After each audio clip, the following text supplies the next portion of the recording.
Number 1। Sir आपके हुए 4,000 रुपए।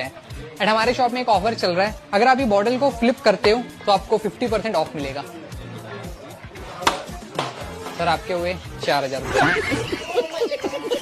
नंबर 2। पंखा खराब था तो अब गांव में तो कोई भी बुला ही लेता है, तो ये फोन किए और बुलाए हमें।